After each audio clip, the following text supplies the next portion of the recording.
Good morning 7th class Hindi का chapter 6 chapter रक्त और हमारा शरीर में आपको पढ़ा रही हूँ। दिव्या अनिल की छोटी बहन है। यह तो शुरू से ही मतलब रक्त और हमारा शरीर में क्या है कि इसमें बताया गया है लेसन में कि जो रक्त है हमारे शरीर में कितना यूज़फुल है, किस तरह से उसका बहने का क्रम होता है, रक्त कैसे बनता है, किस तरह से हमारे लिए रक्त की कमी से रोग हो सकते हैं या एक्सीडेंट वगैरह में जब ज़्यादा हमारे शरीर से ब्लड निकल जाता है तो उसको रोकने के क्या तरीके हैं। इस तरह से कई रक्त से संबंधित बातें हम आज आप इस लेसन में पढ़ेंगे। दिव्या अनिल की छोटी बहन है। यूँ तो वह शुरू से ही कमज़ोर है, लेकिन इधर कुछ दिनों से उसे हर समय थकान महसूस होती है, पर किसी काम में मन नहीं लगता। भूख भी पहले से कम लगती है। अस्पताल में उसे डॉक्टर ने देखा तो बोला लगता है दिव्या के शरीर में रक्त की कमी हो गई है, जांच करवा कर देखते हैं। यह कहकर उन्होंने दिव्या को रक्त की जांच के लिए पास के कमरे में भेज दिया।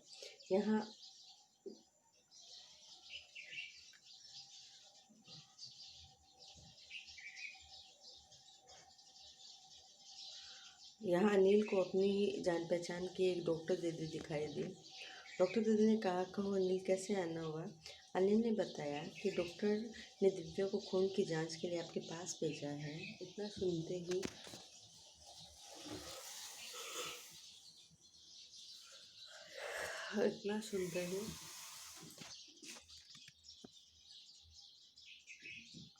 सुनते ही डॉक्टर दीदी ने दिव्या की अंगुली से रक्त की कुछ बूंदें एक छोटे से शीशे में डालकर स्लाइड पर लगा दी। फिर अनिल से बोली, अनिल तुम कल अस्पताल से रिपोर्ट ले जाना। अगले दिन अस्पताल पहुंचकर अनिल ने डॉक्टर दीदी के कमरे के दरवाजे पर दस्तक दी। भीतर से आवाज़ आई, आ जाओ। अमित ने कमरे में प्रवेश किया तो डॉक्टर दीदी सूक्ष्मदर्शी से एक स्लाइड की जांच कर रही थी। दीदी ने इशारे से वहां पास रखी एक कुर्सी पर बैठ जाने के लिए कहा।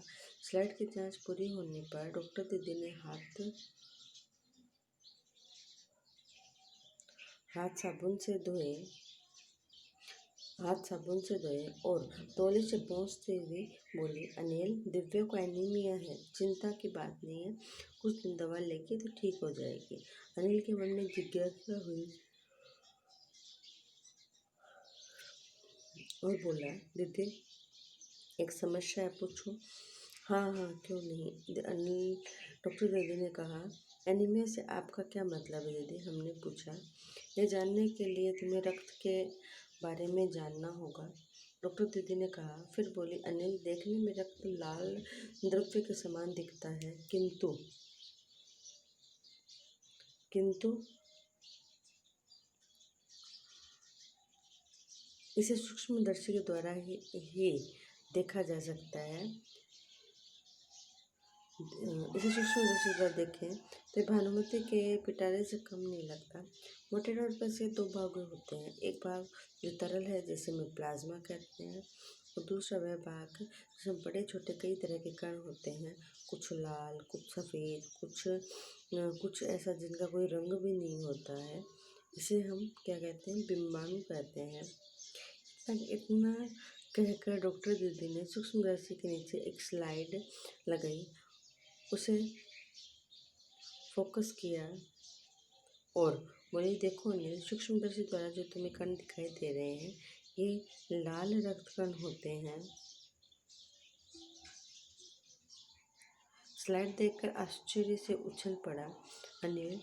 रक्त की एक बूंद में उसने इतने सारे कण, उससे तो कल्पना भी नहीं कर सकता था। तो बोला, इन्हें देखकर तो ऐसा लगता है मानो छोटी बालूशाही रख दी गई हैं। हाँ दीदी बोली, लाल रक्त कण बनावट में बालूशाही की तरह ही होते हैं, गोल और दोनों ओर से अवतल, बीच में दबे हुए। रक्त की एक बूंद में इनकी संख्या लाखों में होती है। यदि 1 मिलीलीटर रक्त लें तो उसमें कम से कम 40 से 55 लाख कण मिलेंगे। इसके कारण ही हमें रक्त का रंग लाल दिखाई देता है। ये रक्त के कण शरीर के में दिन रात काम करते हैं। सांस लेने पर हवा में जो ऑक्सीजन प्राप्त करते हैं उसे शरीर के हर हिस्से में पहुंचाने का काम इन्हीं कणों के द्वारा होता है। इनका जीवन काल लगभग 4 महीने का होता है। 4 महीनों बाद ये नष्ट हो जाते हैं। इनका स्थान धीरे धीरे लेकिन एक साथ नहीं, धीरे धीरे कुछ समय, आज कुछ दिन, कुछ समय, उसके बाद धीरे धीरे ये अपने आप नष्ट होते हैं और ये इस तरह से बनते जाते हैं। अब इस पार्ट में आपको बताया कि जब दिव्या डॉक्टर दीदी के पास जाती है तो उसे उस समय उस कमजोरी आ रही होती है, थकान होती है, भूख नहीं लगती है। तो डॉक्टर दीदी उसे खून की जांच करके बताती हैं कि उसे एनीमिया की दिक्कत हो गई। एनीमिया की दिक्कत कब होती है? जब हमारे के अंदर कमजोरी आ जाती है, हम ढंग से प्रॉपर कुछ खाते पीते नहीं हैं।